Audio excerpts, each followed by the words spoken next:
Hi friends, welcome to my channel. ఈ summer లో కదండి రోజొక వెరైటీ డ్రింక్ తో మీ ముందుకు వస్తున్నాను. ఇవాళ మ్యాంగో తోటి షర్బత్ అనొచ్చు, డ్రింక్ అనొచ్చు, అది చేయాలనుకుంటున్నాను. ఈ మ్యాంగో డ్రింక్ కావాల్సినటువంటి పదార్థాలు మ్యాంగోస్, తర్వాత ఒక 2 కప్స్ పాలు, కస్టర్డ్ పౌడర్, బెల్లం పౌడర్. నా దగ్గర అయితే ఇది ఉంది, ఇది వేసాను. మామూలుగా మనం వాడేటువంటి బెల్లం గానీ పంచదార గానీ మీరు తీసుకోవచ్చు. తర్వాత సబ్జా గింజలు, కొద్దిగా సేమియా, డ్రై ఫ్రూట్స్. ఈ సేమియా అయితే నేను 2 స్పూన్స్ తీసుకున్నాను. ఇది నా దగ్గర రోస్టెడ్ సేమియా ఉంది. మీ దగ్గర అయితే ఇలా వేయించినది లేకపోయినట్టయితే మీరు కొద్దిగా స్టవ్ ఆన్ చేసుకుని దీన్ని రోస్ట్ చేసుకోవాల్సి ఉంటుంది. స్టవ్ ఆన్ చేసి ఒక గిన్నె పెట్టుకుని దాంట్లో మనం ఈ సేమియాని వేసుకోవాలి. ఈ సేమియా ఉడకటానికి సరిపోయేంత నీళ్ళని కూడా మనం వేసుకోవాలి. వేసుకుని ఈ సేమియాని లైట్ గా ఉడికించుకోవాలి.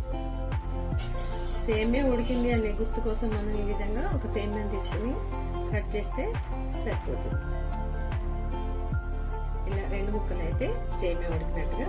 ఇప్పుడు మనం ఇందులో కాచి పాలను తీసుకొని వీటిని కాగబెట్టుకున్నాం. ఇందులోనే కొద్దిగా పాలను తీసుకొని మనం కస్టర్డ్ కలుపుకోవడానికి ఉంచుకోవాలి.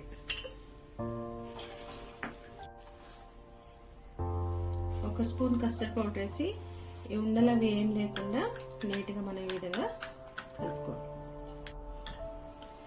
మనం వేసినటువంటి కస్టర్డ్ అంతా కూడా ఈ విధంగా కలిసిపోవాలి. ఈ విధంగా కలుపుకోవాలి. మనం కలిపినటువంటి ఈ కస్టర్డ్ అంతా కూడా ఈ విధంగా చిన్నగా కలుపుకుంటూ ఈ విధంగా పోసుకోవాలి. ఇదంతా కూడా దగ్గర పడేంత వరకు కూడా మనం ఈ విధంగా కలుపుతూ ఉండాలి. నేనైతే వెనిలా ఫ్లేవర్ తీసుకున్నాను. మీరు ఎవరికి ఏది ఇష్టం ఉంటే అది తీసుకోవచ్చు అన్నమాట. ఈ విధంగా చిక్కపడి దగ్గరకు వస్తుంది కదా. ఇప్పుడు మనం స్టవ్ ఆఫ్ చేసుకుని దీన్ని పూర్తిగా చల్లారనివ్వాలి. ఆ పాలు చల్లారే లోపల మనం మామిడికాయకి పీల్ తీసుకుని చిన్నని ముక్కలుగా కట్ చేసుకుందాం.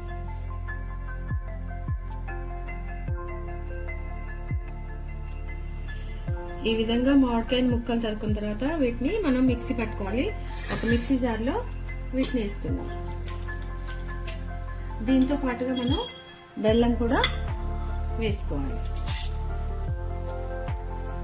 ఇందులో ఐస్ క్యూబ్స్ కానీ కూల్ వాటర్ ఉన్నా కూడా వేసుకొని మెత్తగా గ్రైండ్ చేసుకోవాలి.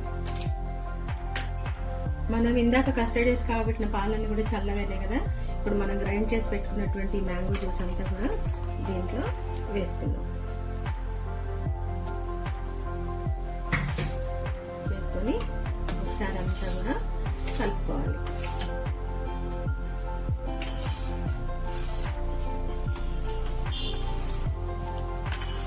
ఇప్పుడు మనం ఈ పాలలో వేసాం కదా, దీని కలర్ అంతా కూడా మారింది. ఇందులోనే మనం నానబెట్టుకున్నటువంటి సబ్జా గింజలు కూడా వేసుకోవాలి.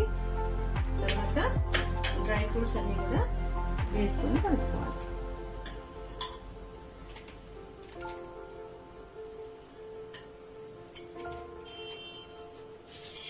పైనుంచి కొద్దిగా మామిడికాయ ముక్కలు వేసుకుంటే ఈ విధంగా అంతా ఒకసారి కలుపుకుందాం.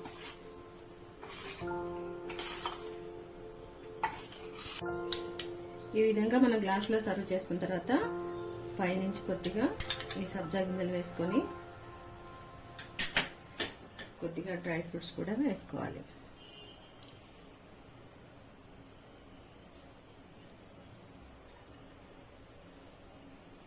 తర్వాత